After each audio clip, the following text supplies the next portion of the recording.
poor Sister Moore. When we heard that she was dead, my husband felt terrible. We both felt as though a dear mother, for whose society our very hearts yearned, was no more. Some may say, if we had stood in the place of those who knew something of this sister's wishes and wants, we would not have done as they did. I hope you will never have to suffer the stings of conscience which some must feel who were so interested in their own affairs as to be unwilling to bear any responsibility in her case. May God pity those who are so afraid of deception as to neglect a worthy, self-sacrificing servant of Christ. The remark was made as an excuse for this neglect. We have been bitten so many times that we are afraid of strangers. Did our Lord and His disciples instruct us to be very cautious and not entertain strangers, lest we should possibly make some mistake and get bitten by having the trouble of caring for an unworthy person? Paul exhorts the Hebrews, "Let brotherly love continue." Do not flatter yourselves that there is a time when this exhortation will not be needed, when brotherly love may cease. He continues, "Be not forgetful to entertain strangers, for thereby some have entertained angels unawares." Please read Matthew 25, verse 31, and onward. Read it, brethren, the next time you take the Bible at your morning or evening family devotions. The good works performed by those who are to be welcomed to the kingdom were done to Christ in the person of His suffering people. Those who had done these good works did not see that they had done anything for Christ. They had done no more than their duty to suffering humanity. Those on the left hand could not see that they had abused Christ in neglecting the wants of His people, but they had neglected to do for Jesus in the person of His saints, and for this neglect they were to go away into everlasting punishment. And one definite point of their neglect is thus stated, "I was a stranger, and ye took me not in." These things do not belong alone to Battle Creek. I am grieved at the selfishness among professed Sabbath keepers everywhere. Christ has gone to prepare eternal mansions for us, and shall we refuse Him a home for only a few days in the person of His saints who are cast out? He left His home in glory, His majesty and high command, to save lost man. He became poor, that we, through His poverty, might become rich. He submitted to insult, that man might be exalted, and provided a home that would be matchless for loveliness, and enduring as the throne of God. Those who finally overcome and sit down with Christ upon His throne will follow the example of Jesus, and from a willing, happy choice will sacrifice for Him in the person of His saints. Those who cannot do this from choice will go away into everlasting punishment. Chapter 7. Healthful Cookery. During the last 7 months we have been at home but about 4 weeks. In our travels we have sat at many different tables from Iowa to Maine. Some whom we have visited live up to the best light they have. Others who have the same opportunities of learning to live healthfully and well have hardly taken the first steps in reform. They will tell you that they do not know how to cook in this new way. But they are without excuse in this matter of cooking, for in the work How to Live are many excellent recipes, and this work is within the reach of all. I do not say that the system of cookery taught in that book is perfect. I may soon furnish a small work more to my mind in some respects. But How to Live teaches cookery almost infinitely in advance of what the traveler will often meet, even among some Seventh-day Adventists. Many do not feel that this is a matter of duty, hence they do not try to prepare food properly. This can be done in a simple, healthful, and easy manner, without the use of lard, butter, or flesh meats. Skill must be united with simplicity. To do this, women must read, and then patiently reduce what they read to practice. Many are suffering because they will not take the trouble to do this. I say to such, it is time for you to rouse your dormant energies and read up. Learn how to cook with simplicity, and yet in a manner to secure the most palatable and healthful food. Because it is wrong to cook merely to please the taste or to suit the appetite, no one should entertain the idea that an impoverished diet is right. Many are debilitated with disease and need a nourishing, plentiful, well-cooked diet. We frequently find graham bread heavy, sour, and but partially baked. This is for want of interest to learn and care to perform the important duty of cook. Sometimes we find gem cakes or soft biscuit, dried, not baked, and other things after the same order. And then cooks will tell you that they can do very well in the old style of cooking, but to tell the truth, their families do not like graham bread, that they would starve to live in this way. I have said to myself, I do not wonder at it. It is your manner of preparing food that makes it so unpalatable. To eat such food would certainly give one the dyspepsia. These poor cooks and those who have to eat their food will gravely tell you that the health reform does not agree with them. The stomach has not power to convert poor, heavy, sour bread into good. But this poor bread will convert a healthy stomach into a diseased one. Those who eat such food know that they are failing in strength. Is there not a cause? Some of these persons call themselves health reformers, but they are not. They do not know how to cook. They prepare cakes, potatoes, and graham bread, but there is the same round with scarcely a variation, and the system is not strengthened. They seem to think the time wasted which is devoted to obtaining a thorough experience in the preparation of healthful, palatable food. Some act as though that which they eat were lost, and anything they could toss into the stomach to fill it would do as well as food prepared with so much painstaking. It is important that we relish the food we eat. If we cannot do this, but eat mechanically, we fail to be nourished and built up as we would be if we could enjoy the food we take into the stomach. We are composed of what we eat. In order to make a good quality of blood, we must have the right kind of food, prepared in a right manner. It is a religious duty for those who cook to learn how to prepare healthful food in different ways, so that it may be eaten with enjoyment. Mothers should teach their children how to cook. What branch of the education of a young lady can be so important as this? The eating has to do with the life. Scanty, impoverished, ill-cooked food is constantly depraving the blood by weakening the blood-making organs. It is highly essential that the art of cookery be considered one of the most important branches of education. There are but few good cooks. Young ladies consider that it is stooping to a menial office to become a cook. This is not the case. They do not view the subject from a right standpoint.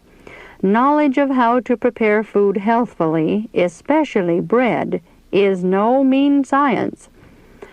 In many families we find dyspeptics, and frequently the reason of this is the poor bread. The mistress of the house decides that it must not be thrown away, and they eat it. Is this the way to dispose of poor bread? Will you put it into the stomach to be converted into blood? Has the stomach power to make sour bread sweet, heavy bread light, moldy bread fresh? Mothers neglect this branch in the education of their daughters. They take the burden of care and labor and are fast wearing out, while the daughter is excused to visit, to crochet, or study her own pleasure. This is mistaken love, mistaken kindness. The mother is doing an injury to her child which frequently lasts her lifetime. At the age when she should be capable of bearing some of life's burdens, she is unqualified to do so. Such will not take care and burdens. They go light-loaded, excusing themselves from responsibilities, while the mother is pressed down under her burden of care as a cart beneath sheaves. The daughter does not mean to be unkind, but she is careless and heedless, or she would notice the tired look and mark the expression of pain upon the countenance of the mother, and would seek to do her part to bear the heavier part of the burden and relieve the mother, who must have freedom from care or be brought upon a bed of suffering, and, it may be, of death. Why will mothers be so blind and negligent in the education of their daughters?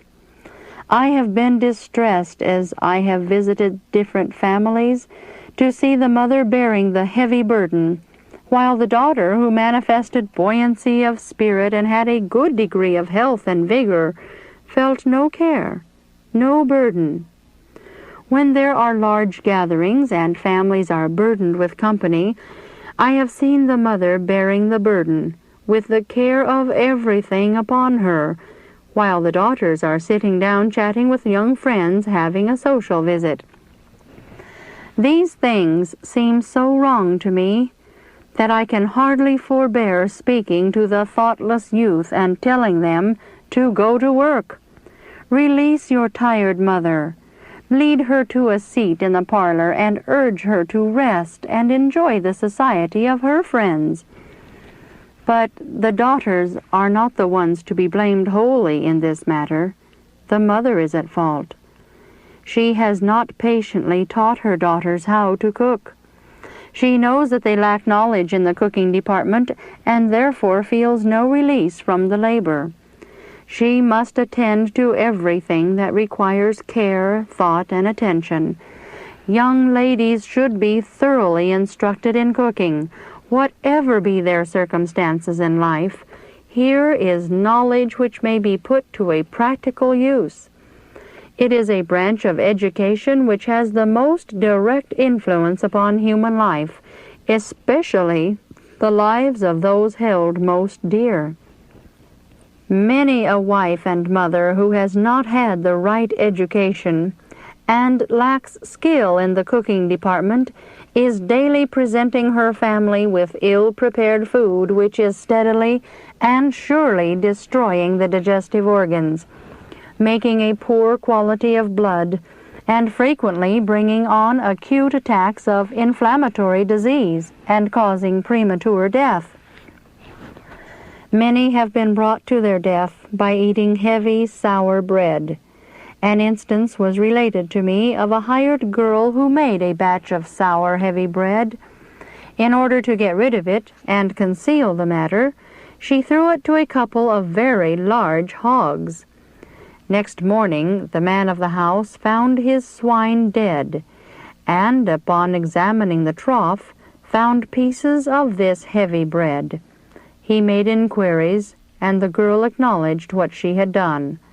She had not a thought of the effect of such bread upon the swine.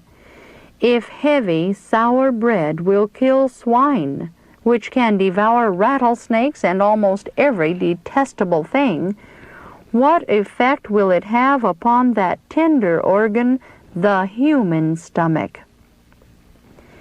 It is a religious duty for every Christian girl and woman to learn at once to make good, sweet, light bread from unbolted wheat flour. Mothers should take their daughters into the kitchen with them when very young and teach them the art of cooking. The mother cannot expect her daughters to understand the mysteries of housekeeping without education.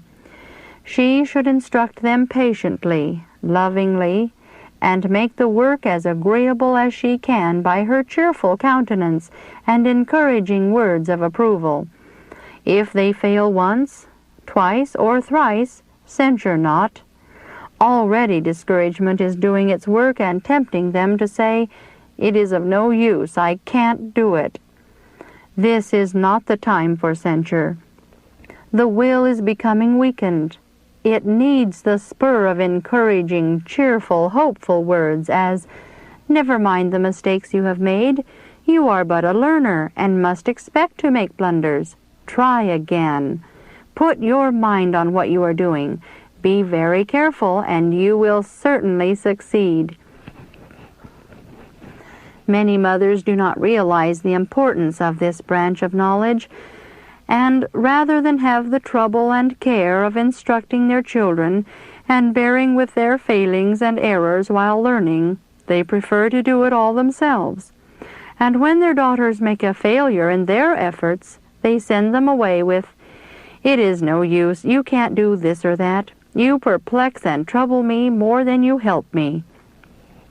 Thus, the first efforts of the learners are repulsed, and the first failure so cools their interest and ardor to learn that they dread another trial, and will propose to sew, knit, clean house, anything but cook. Here the mother was greatly at fault.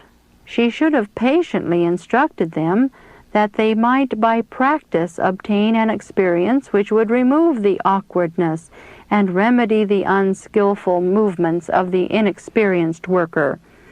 Here I will add extracts from Testimony number 10, published in 1864. Quote, "Children who have been petted and waited upon always expect it, and if their expectations are not met, they are disappointed and discouraged. This same disposition will be seen through their whole lives. They will be helpless, leaning upon others for aid, expecting others to favor them and yield to them. And if they are opposed, even after they have grown to manhood and womanhood, they think themselves abused, and thus they worry their way through the world, hardly able to bear their own weight, often murmuring and fretting because everything does not suit them. Mistaken parents are teaching their children lessons which will prove ruinous to them, and are also planting thorns for their own feet. They think that by gratifying the wishes of their children and letting them follow their own inclinations, they can gain their love. What an error!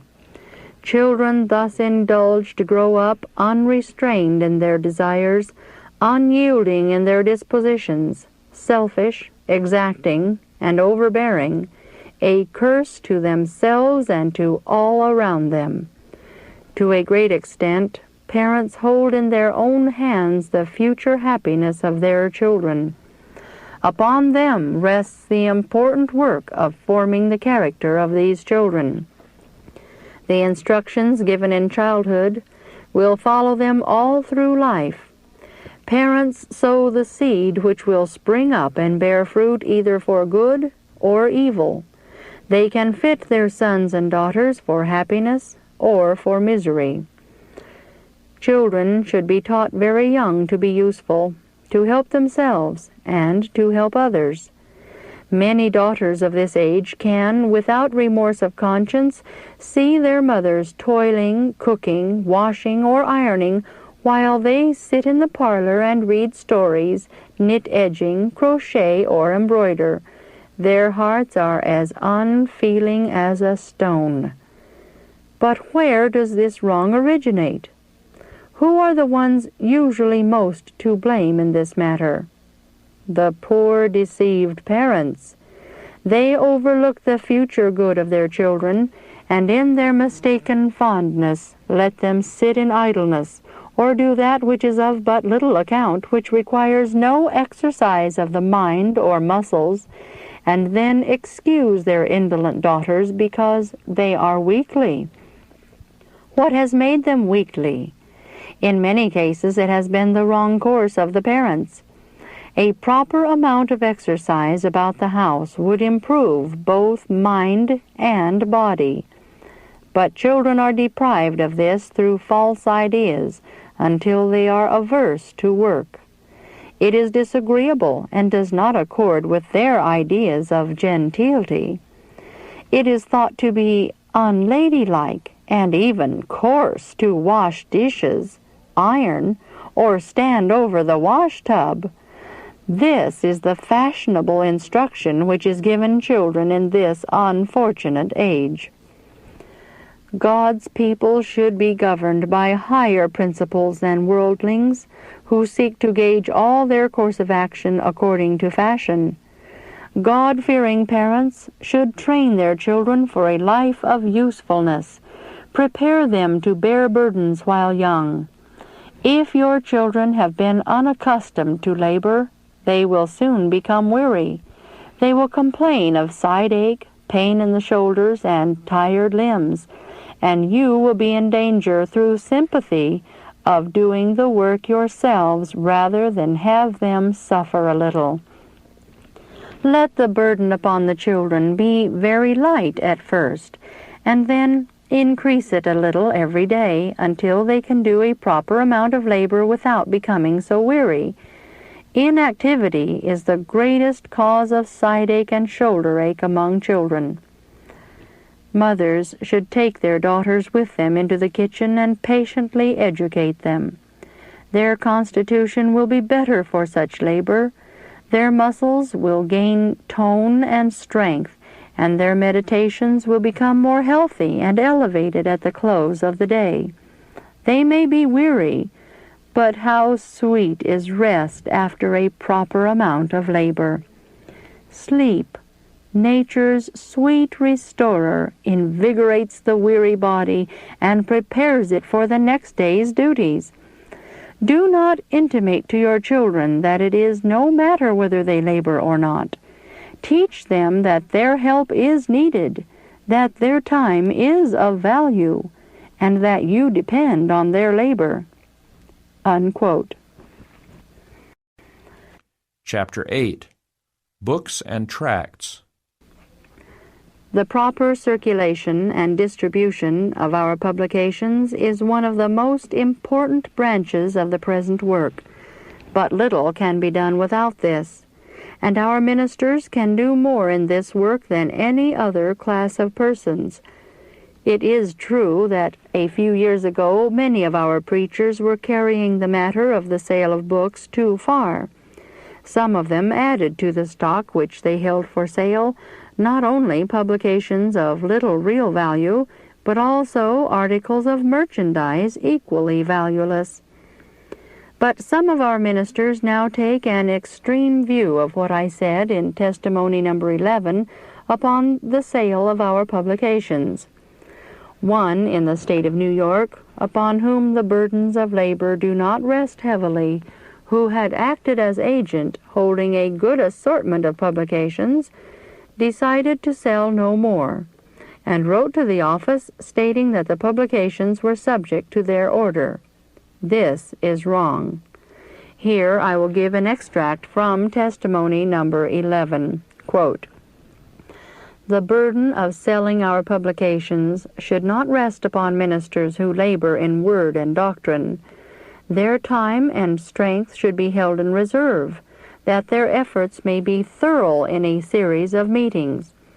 Their time and strength should not be drawn upon to sell our books when they can be properly brought before the public by those who have not the burden of preaching the word. In entering new fields, it may be necessary for the minister to take publications with him to offer for sale to the people, and it may be necessary in some other circumstances also to sell books and transact business for the office of publication. But such work should be avoided whenever it can be done by others." Unquote. The first portion of this extract is qualified by the last part. To be a little more definite, my views of this matter are that such ministers as Elders Andrews, Wagoner, White, and Lowborough, who have the oversight of the work and consequently have an extra amount of care, burden, and labor, should not add to their burdens by the sale of our publications, especially at tent meetings and at general conferences. The view was given to correct those who, at such meetings so far, came down from the dignity of their work as to spread out before the crowd merchandise which had no connection with the work. Our ministers who enjoy a comfortable state of health may, with the greatest propriety, engage at proper times in the sale of our important publications, especially do the sale and circulation of such works as have recently been urged upon the attention of our people claim vigorous efforts for them at this time. In 4 weeks, on our tour in the counties of Gratiot, Saginaw, and Tuscola, my husband sold and gave to the poor $400 worth. He first set the importance of the books before the people. Then they were ready to take them as fast as he, with several to help him, could wait upon them.